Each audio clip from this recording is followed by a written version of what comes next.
llibre, evidentment, fruit d'un llarg treball d'investigació.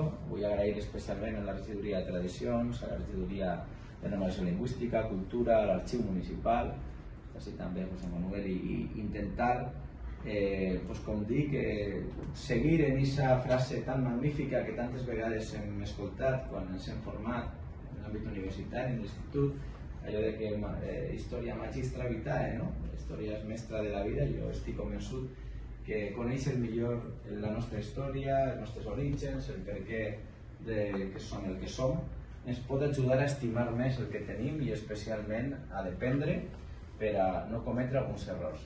Per desgràcia, com he dit, i per això he volgut començar en les paraules de la trista notícia de la invasió russa a Crimea, pareix que no hem de pres algunes lliçons.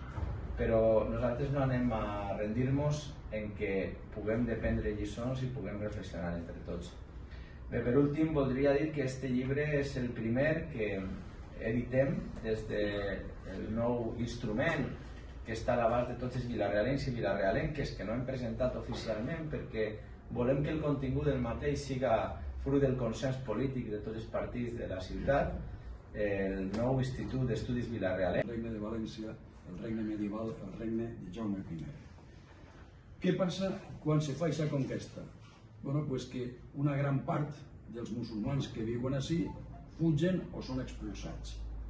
Sols de Borriana, diu la crònica, que n'isqueren 7.032. 7.032 en aquells moments és impossible, totalment impossible, que visqueren dins de Borriana. Això voldria dir que tindria que tindre una amplitud de la ciutat de Borriana de 21 hectàrees i no arribar a 6.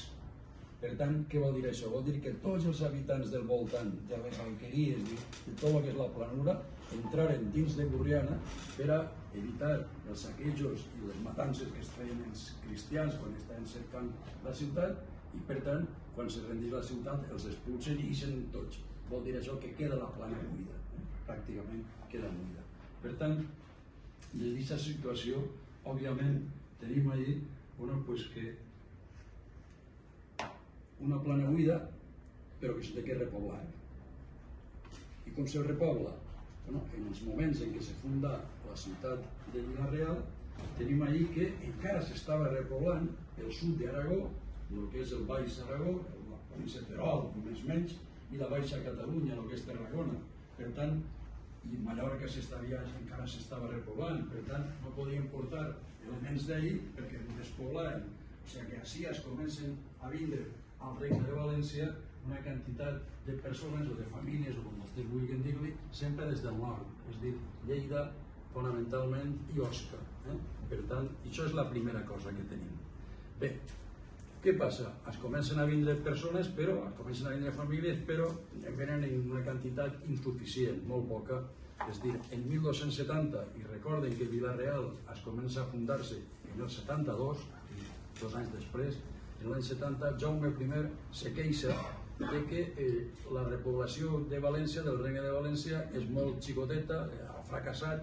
Sols en el regne, sols els territoris que domina el rei, n'hi ha 30.000, quan podien haver perfectament 100.000.